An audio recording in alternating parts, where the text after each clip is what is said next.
I know we have a situation in Kenya with our doctors and interns. I want to implore on them that it is important for us as a nation to agree that we must live within our means. We must live within our means, fellow countrymen and women. We cannot continue to spend the money we don't have.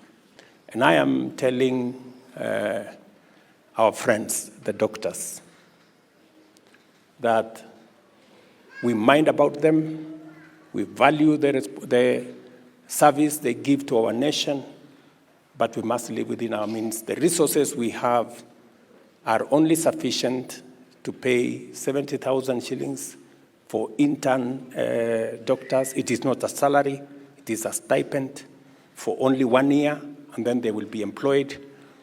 And we want all our doctors, all our doctor interns to be taken in, and that is why we are going to spend the resources that we have to make sure all the 1,500 plus or minus doctors, all of them are absorbed at once, and we have the resources to make sure that they are absorbed at what we have offered as government, because as a nation, we must live within our means. And we are going to have a bigger conversation as Kenyans, so that when the Bible says that a responsible father leaves an inheritance for their children, we as Kenyans, we should not leave debt to our children.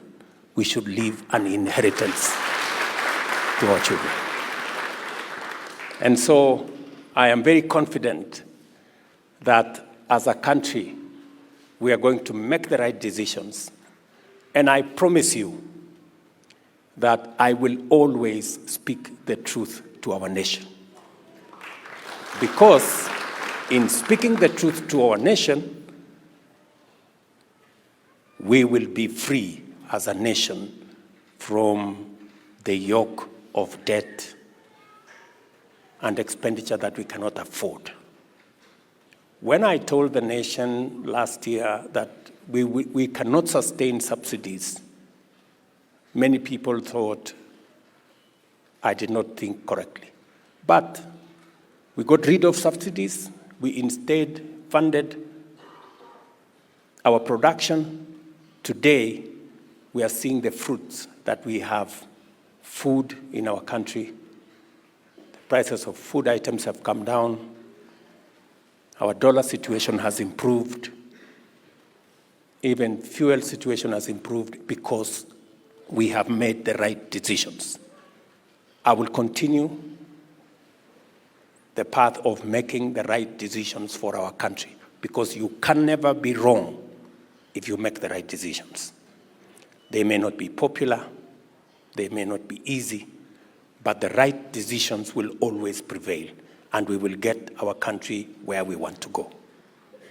Very important for us to produce enough food, to create jobs for our young people, to make sure that each one of us can go to hospital, get treated, and not sell their properties, and make sure that Kenya is a country that leaves nobody behind.